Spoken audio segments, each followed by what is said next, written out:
Hello, everyone. Welcome to our hate speech online interview sessions. Today, we have a very special guest from Spain, Mrs. Carolina Fernandez de la Hoz Zeitler. She is the director of the Spanish Observatory on Racism and Xenophobia. Welcome to our interview sessions, Mrs. Fernandez. Thank you for accepting our invitation. Thank you very much for your invitation.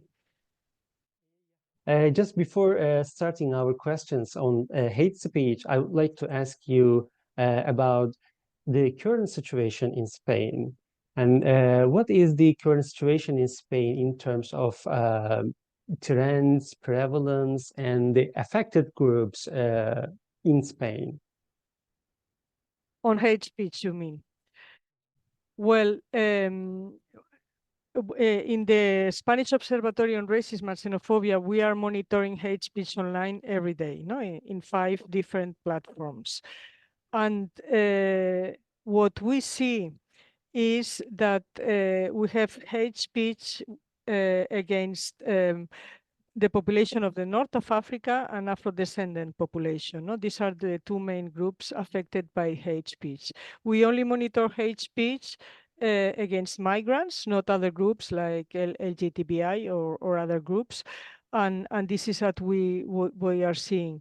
And what we see also is that the main event that triggers hate speech is insecurity. And usually this is insecurity, which in many times is fake, refers to events that happened in other countries in another time, and which are not related to migrants, or there is no proof that there is a relation with migrants. So it looks like some kind of strategy to present migrant population as a threat for the society, which is quite a problem, no? And well, we think that this relates also with the polarization of the society that we are seeing in Spain and also in other countries. It seems quite a little bit problem for our society.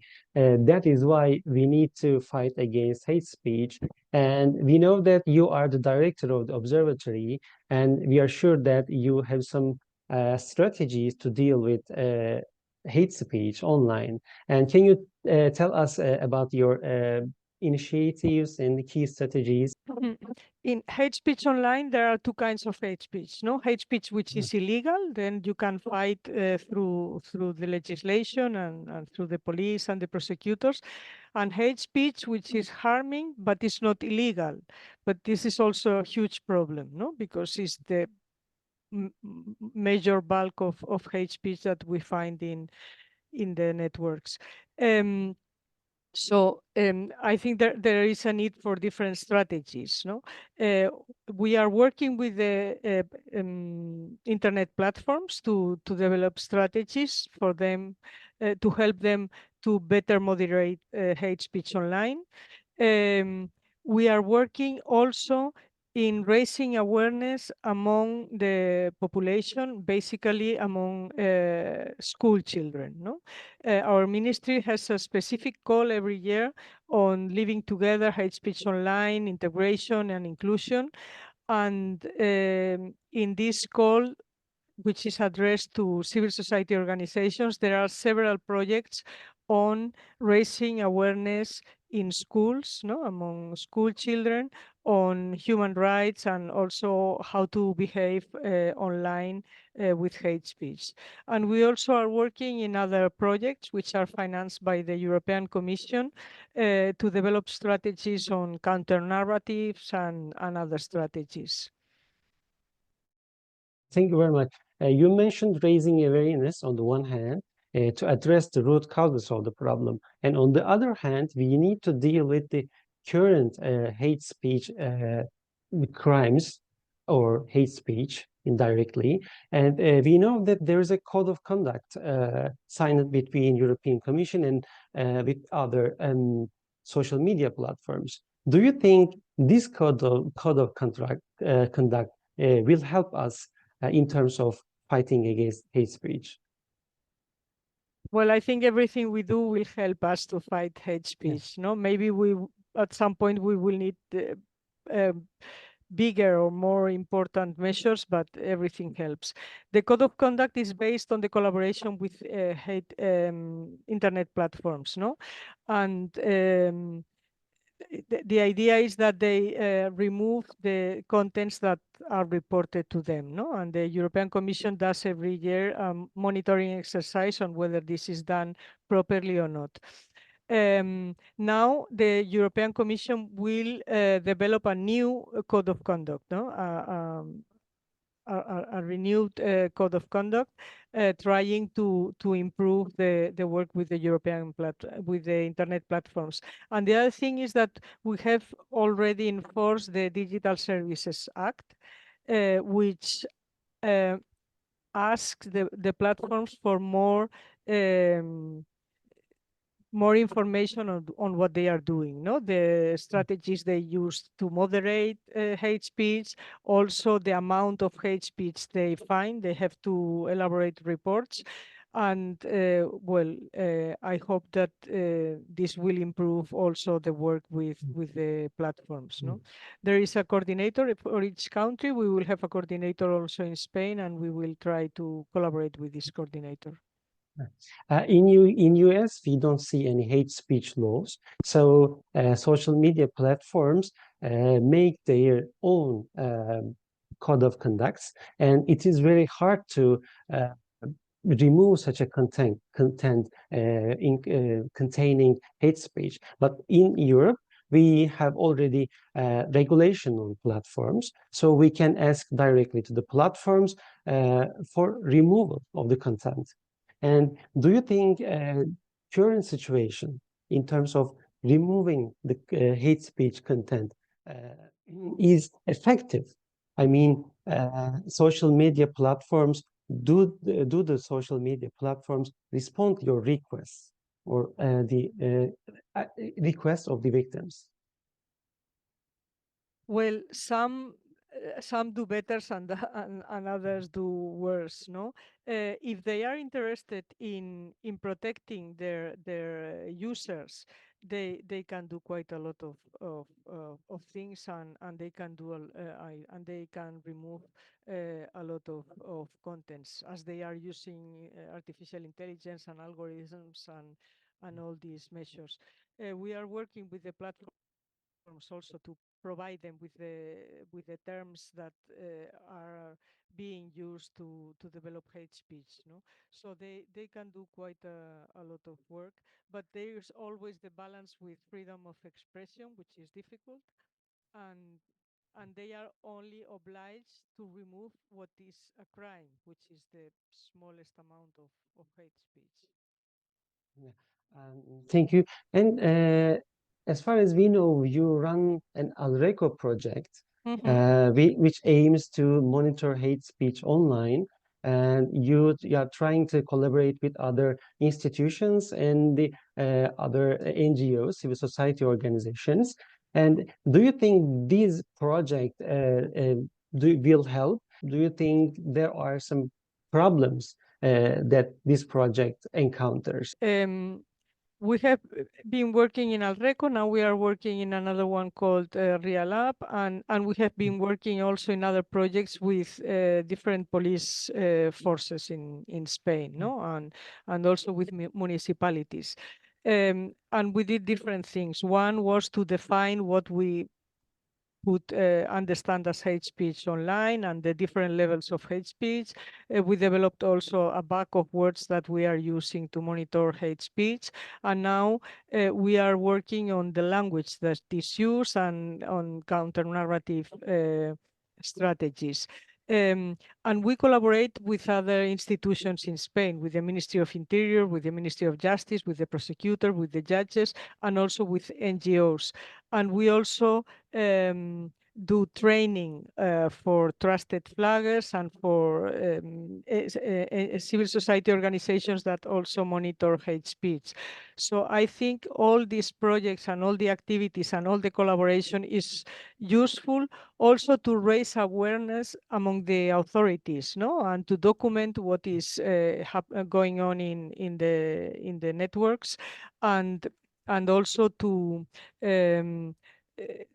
have more knowledge, no, among all the people that are related to or trying to fight hate speech.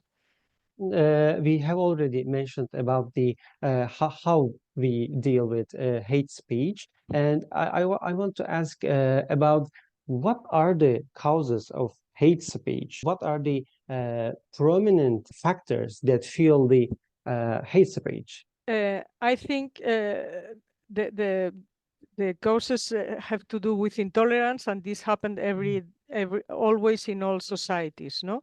But if there is some intolerance or discrimination or some kind of attitude, no, towards someone else in the real life, it has not so much impact, no? And if you do say something to someone else who is in front of you, this person can say something to you and say, well, what you are saying is not true.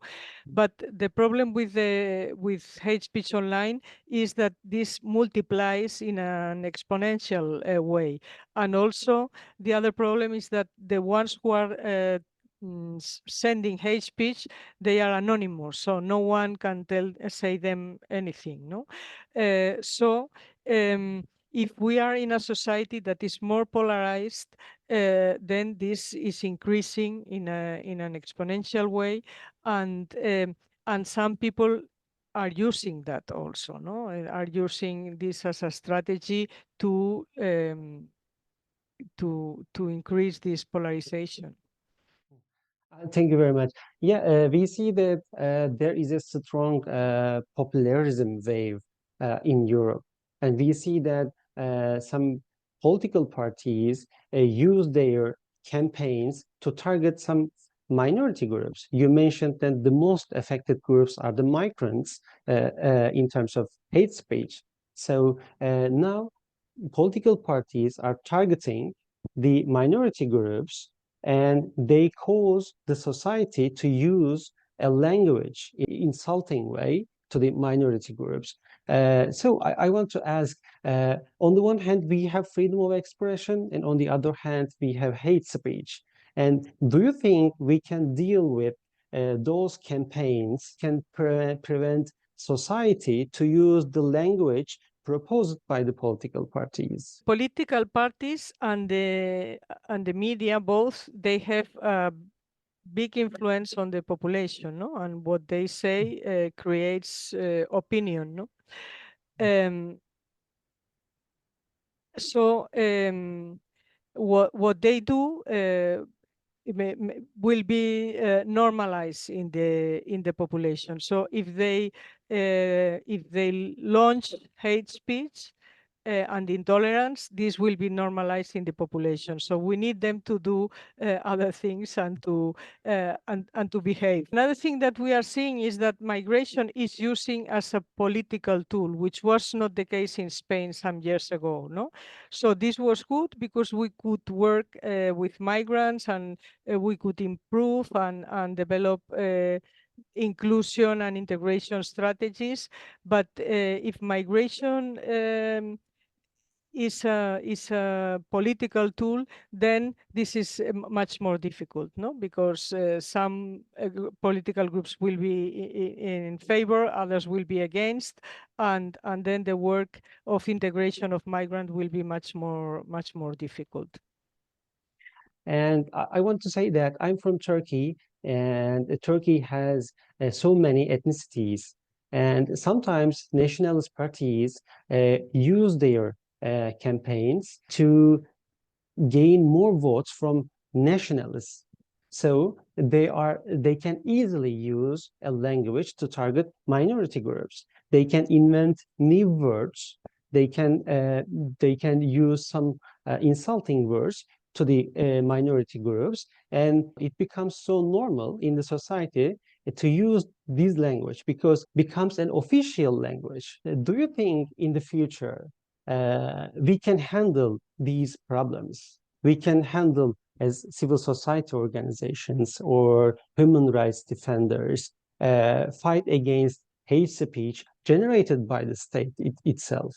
I think we need to do a lot of work, no, of training and raising awareness and trying to have a society which is more based on dialogue than on confrontation, no. In our country, also, when we have elections, the political parties can use a language which is more aggressive, and um, they are allowed to do that, and we cannot say that this is hate speech, no. Um, and with the media is also important because, as I said before, they create opinion in the society. So I think it's important to work with the media, no, so to teach them how to deliver their messages so that they are not intolerant, that they are respectful with the different groups and minority groups. And we also usually deliver some recommendations to the political parties when they are elections to tell them, well, this should not be said like that. So a number of recommendations for them to use. At the end, they can use them or not. But I think we need to be working all the time on these issues, no? Because well, it's important to create in general a society that understands that we need to respect others, no? So I think it's a huge work, but we have to do it.